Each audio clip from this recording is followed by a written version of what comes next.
Olá, estamos aqui para mais um programa As Pessoas Inspiram pela Vale TV. E hoje a pauta é falar sobre sustentabilidade, ESG, né? E todos esses negócios mais conscientes que a gente vem falando aqui. Já falei várias vezes em outros programas, né? Mas hoje a gente tem um projeto bem legal, uma empresa bem legal aqui que se chama EcoReal, consultoria ambiental. E eu trouxe para falar sobre essa temática os sócios fundadores da empresa, o Vitor Urach, ele que é eletrotécnico, engenheiro de Minas, especialista ambiental e mestre em impactos ambientais.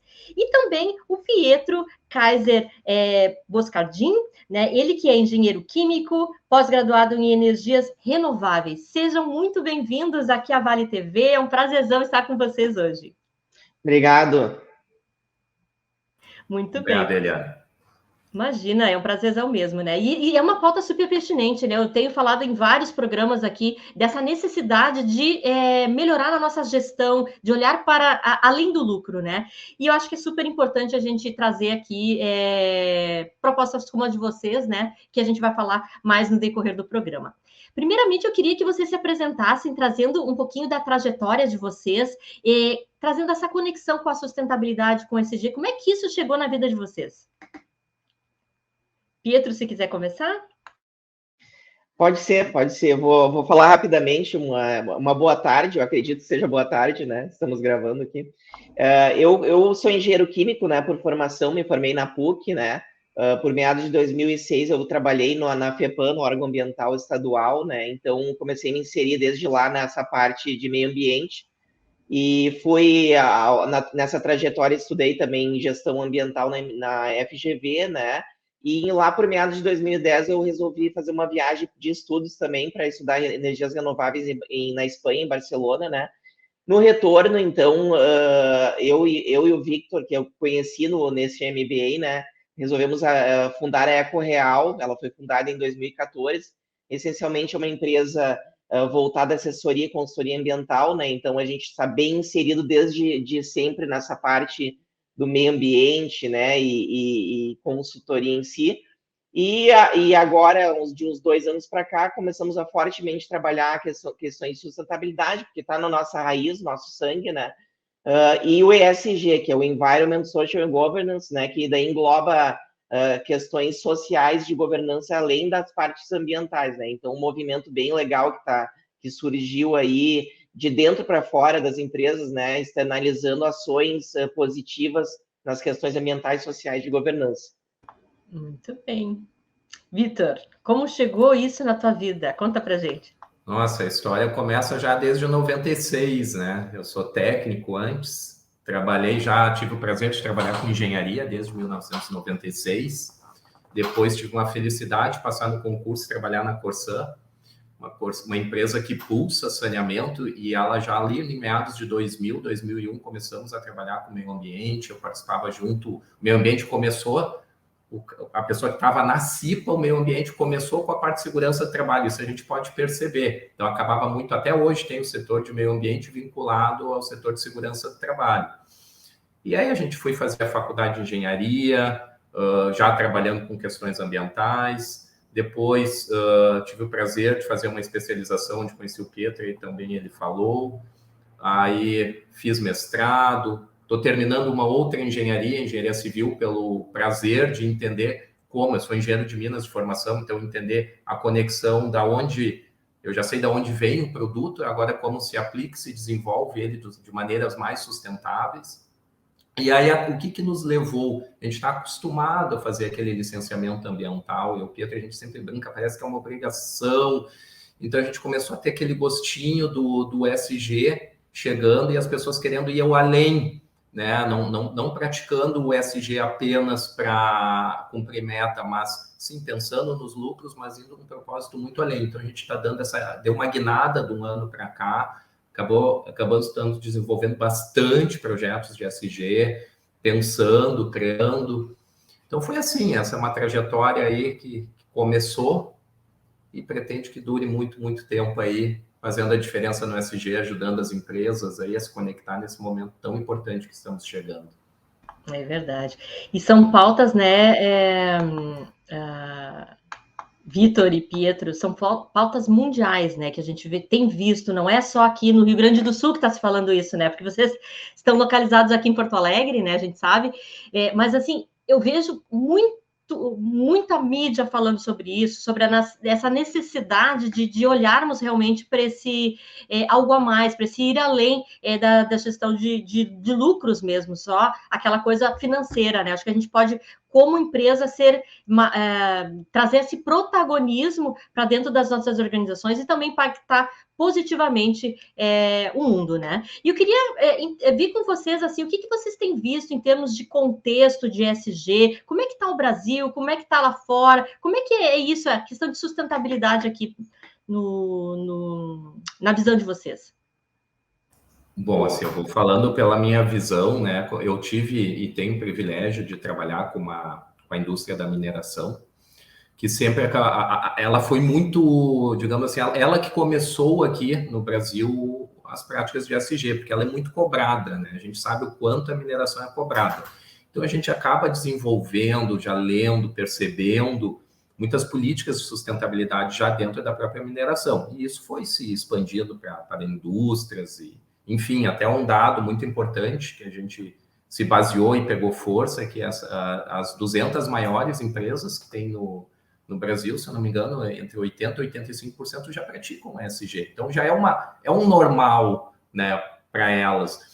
E aí, com esse pensamento, né, Pietro e eu, a gente pensou assim, isso vai começar pelo mercado médio, e a gente quer ajudar o mercado médio, né, as médias empresas, a serem protagonistas do momento, porque elas vão ser cobradas. A Renner, né, e a Nike, elas vão cobrar, por exemplo, da indústria de costura que está ali em Novo Hamburgo, e essa empresa precisa de um apoio. As grandes redes de petróleo vão cobrar dos seus distribuidores, até a gente vai dar um caso legal depois aqui, um case, vamos falar.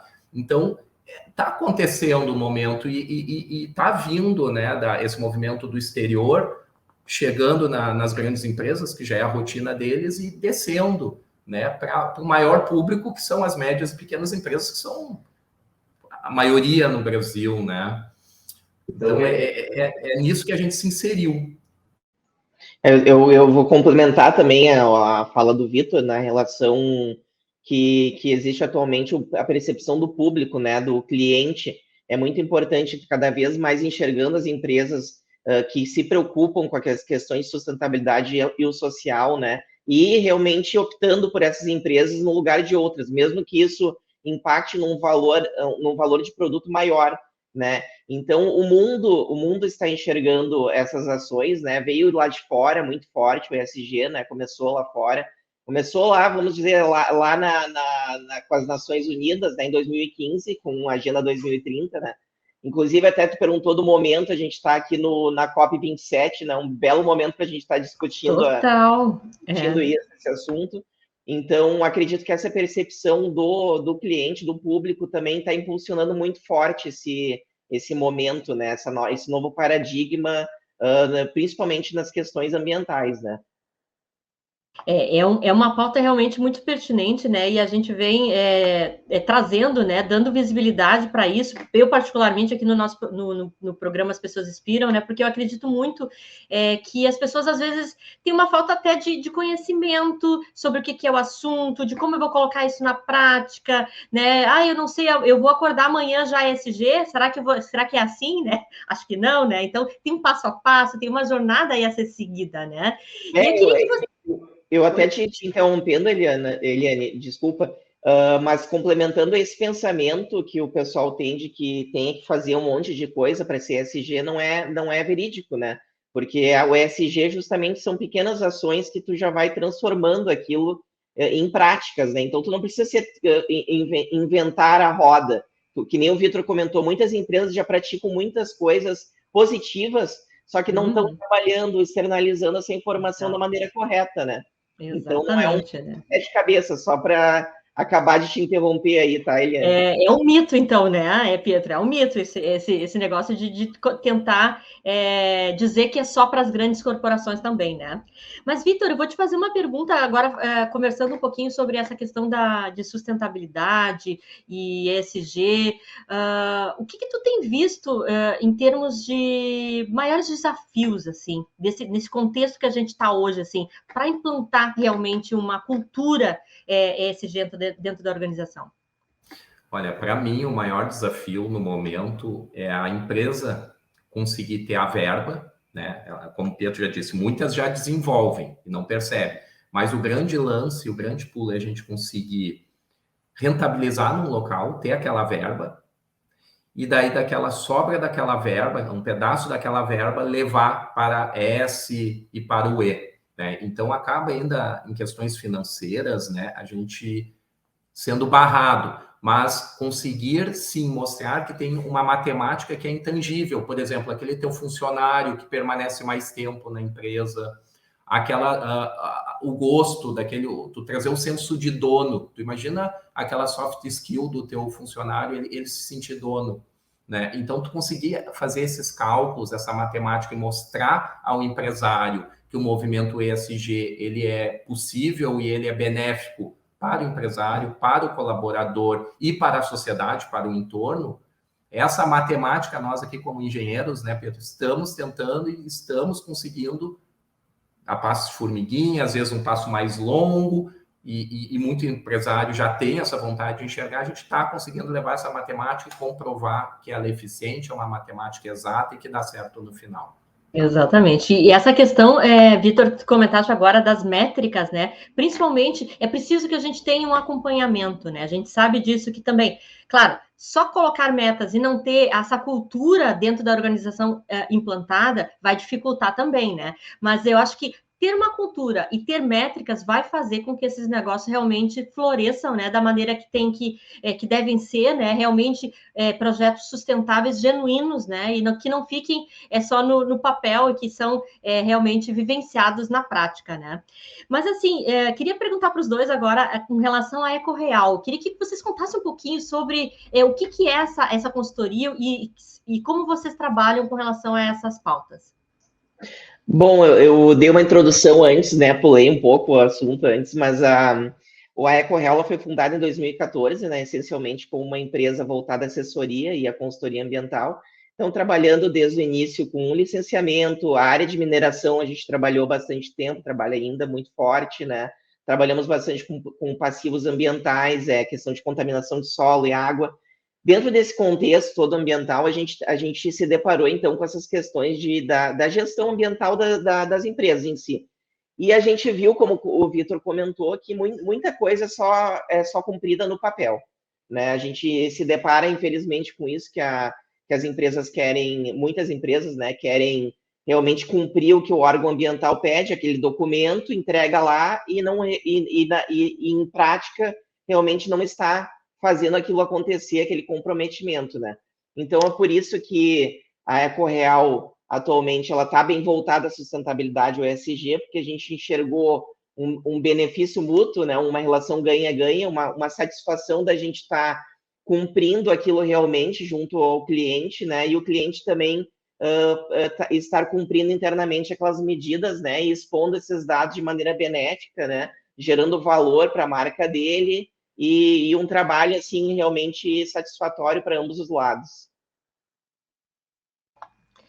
E eu acho também que essa questão da visão de vocês, assim, de ir se ajustando ao mercado, né? Porque tem pautas que vão surgindo, né? E que, quando a gente tem expertise para isso, né? Acho que a gente pode traduzir esse projeto,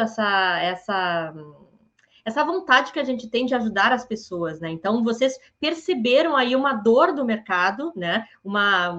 uma falta, talvez, de conhecimento, até porque a gente está falando em ESG, em sustentabilidade agora mais fortemente, né? Não é uma pauta tão recente, mas agora parece que explodiu, assim.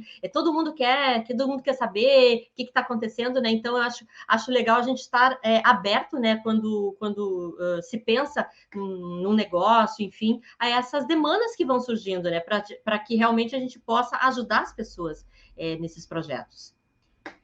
E no mais, gente, assim, eu queria ver agora a gente falar um pouquinho sobre algumas experiências que vocês já tiveram, práticas, enfim. Contem para a gente aqui um pouquinho sobre esses cases que vocês têm aí de ESG. A gente preparou a gente preparou então falar de alguns cases, né? Eu vou falar de um case de um cliente que a gente está trabalhando o ESG realmente, né? Então trabalhando questões ambientais, sociais e da governança do negócio, né?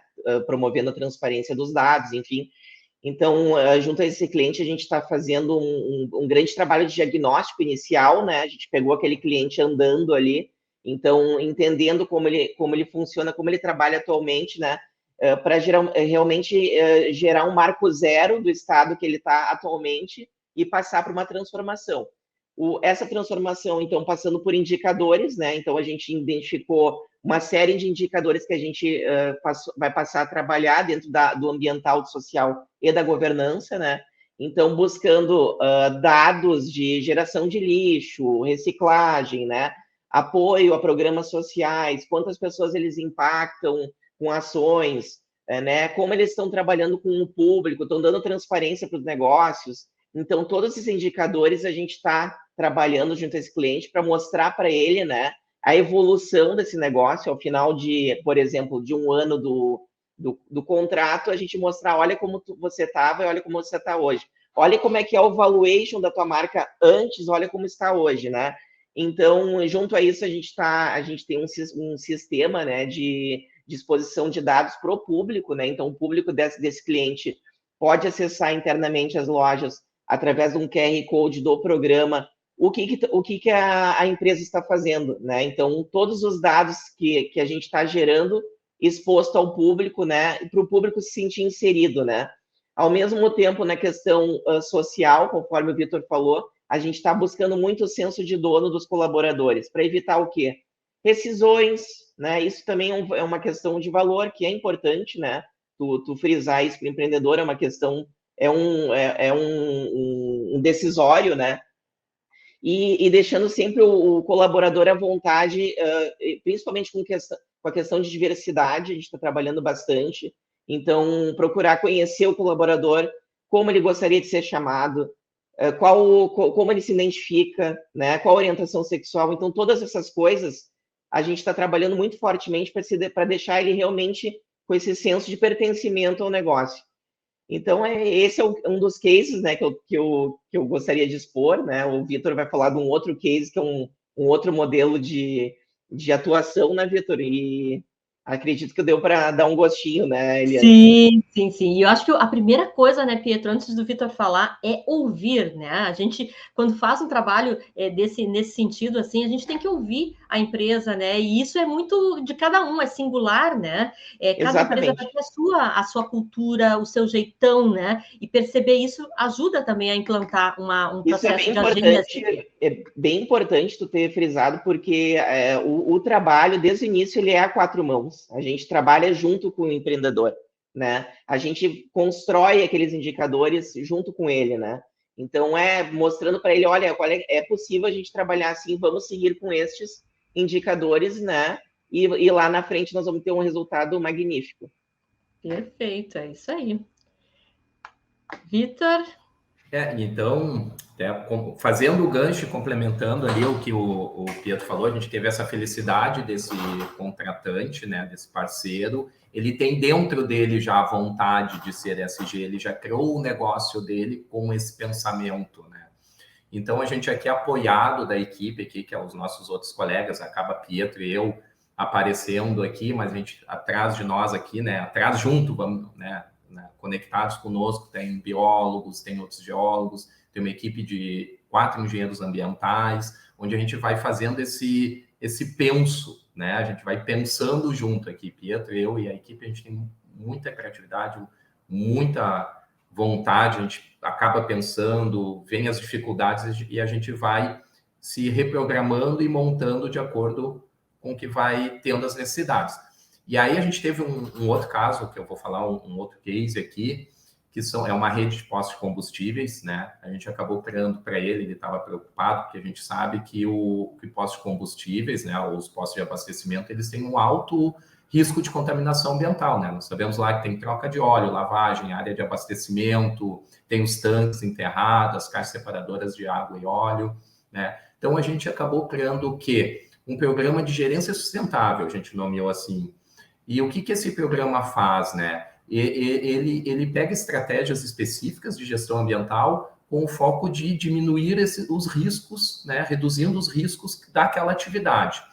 Onde a gente focou, aonde a gente acabou focando no início? Os gerentes, né? A gente pegou essa rede grande, então a gente pegou cada gerente deles, né? A gente está fazendo treinamento e depois o monitoramento do desempenho ambiental de cada posto. Isso o que é? Educação ambiental. A gente acabou criando alguns grupos, né, de pensamento lá dentro, que é a parte de gestão dos resíduos, a parte de contaminação, porque é impactante, né, o posto, a parte de consumo consciente, água, luz e resíduos. E assim, o que a gente acaba chegando no final, depois desse treinamento, dessas métricas, fazendo auditoria interna? A gente consegue gerar os certificados de treinamento para essa pessoa, para esse gerente, ele ser um replicador dentro do posto, ele ter aquela preocupação de sustentabilidade. Veja bem, a gente não está fazendo gestão de licença ambiental. Até a empresa tem outra que faz a sua gestão. A gente está fazendo um programa de gerência sustentável, a gente está indo além. A preocupação é tão grande que o cliente ele quer que esteja tudo redondinho, funcionando para, quando for atender as exigências da licença ambiental, o seu posto está sempre ok. Então, a gente consegue que lá no final, criar um selo exclusivo, né, onde a gente classifica esses postos em diferentes, esse aqui conseguiu atingir essa pontuação, essa métrica, essa, para daí até o cliente quis uma competição saudável interna para ver qual que está mais top, vamos usar um termo assim, né? Então, o que a gente trouxe? Isso são profissionais que acabaram ficando mais preocupados com o meio ambiente e com a sustentabilidade. A gente acaba gerando um material riquíssimo para o marketing aproveitar isso daí na rede social e falando, né, mostrando o quão diferente ele é e o principal de tudo é o aumento de segurança ambiental do empreendimento. E esse foi a nossa grande sacada, que é a nossa grande ideia, que a gente vai estar replicando para outros clientes. A gente só trouxe 2 cases, né? Até porque o tempo é curto, mas a gente já está rodando bastante questões de ESG e questões de sustentabilidade. Legal. E uma pergunta, eu até não tinha programado, mas me lembrei agora, a gente passou recentemente pela pandemia, né? E quanta coisa aconteceu nessa pandemia de reestruturação e tudo mais. Como é que vocês sentiram assim um descuido de algumas empresas com relação a essa questão de olhar mais o social, o ambiental? O que aconteceu na visão de vocês durante a pandemia com relação a essas temáticas? Eu acho que assim, pela pandemia em si, questões financeiras, eu acho que afeta, porque infelizmente a gente ainda tem uma visão da parte ambiental que é o último gasto, né, que a empresa tem que ter. Então, as outras preocupações passaram por cima dessas questões, né? Então, a gente sentiu realmente uma baixa, assim, da preocupação do pessoal com as questões ambientais, e aos poucos agora foi recuperando, né? Graças a Deus o ESG veio com tudo aí e mostrando números, valores, né, de investimentos aí bem altos. Inclusive na Bolsa de Valores é valorizado empresas que tenham políticas ESG, né? Então, esse impulsionamento está reacontecendo, né? Acredito que está melhorando, mas na pandemia eu acho que teve sim problemas relacionados a um corte de gastos relativos. Uhum.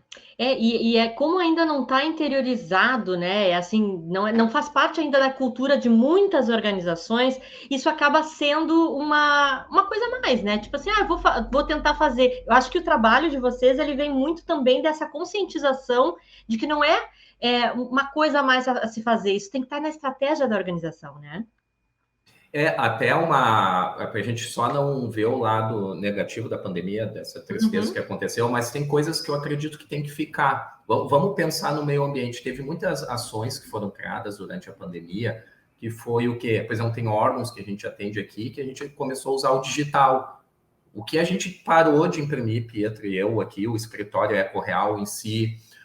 Então, tu pensa, quantas folhas a gente deixou de imprimir com essa digitalização? Isso foi um mega avanço. Ou muitas vezes eu tinha que sair daqui, peraí, tem que ir lá no órgão ambiental para fazer um protocolo. O deslocamento, aquele veículo até lá, ocupando uma vaga na linha de trânsito, ocupando, né, gastando combustível. Então, se a gente ser positivo, né, a gente pensar um pouco positivamente, que é o que a gente acaba na engenharia entendendo sempre o porquê da engrenagem, a roda, a gente consegue perceber assim que são ações que torço e a gente percebe que elas têm que ficar, porque elas deram ganho ambiental, né? Então, para ter essa visão positiva aí, a gente espera e torce, e a gente percebe que elas estão ficando.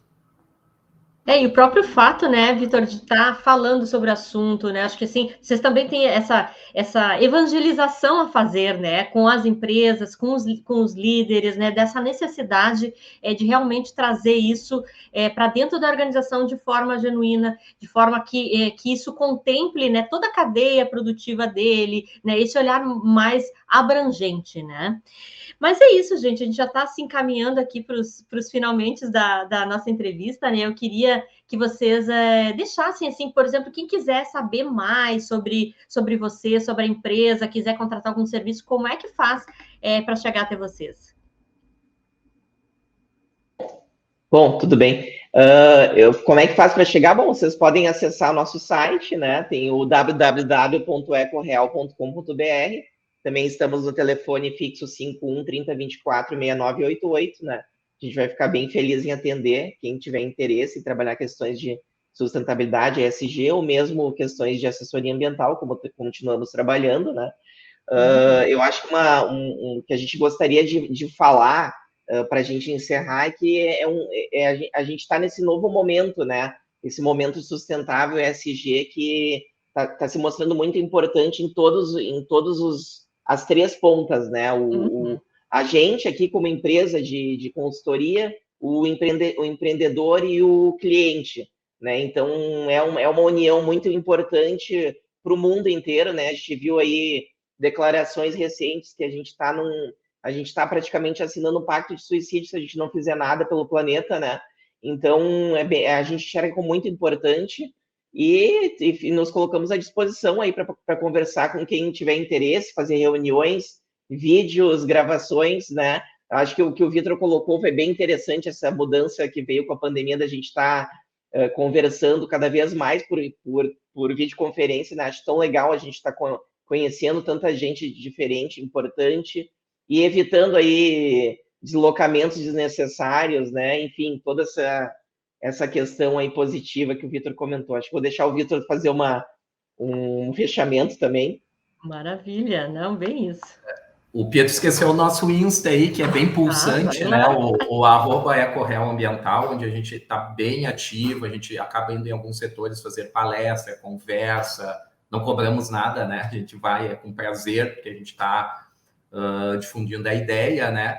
E eu aproveitei e olhei alguns vídeos ali do teu canal, né, Eliane? E eu sei que tu acaba sempre perguntando um livro, alguma coisa, e eu gostaria de compartilhar algo com que eu estou terminando a leitura, né? Então, para não buscar diversos outros que já foram, né, que eu acabei lendo, mas um bem interessante e que cabe aqui é o Sapiens, uma breve história da humanidade, do Yuval Noah Harari, se eu não me engano, né? Se pronuncia.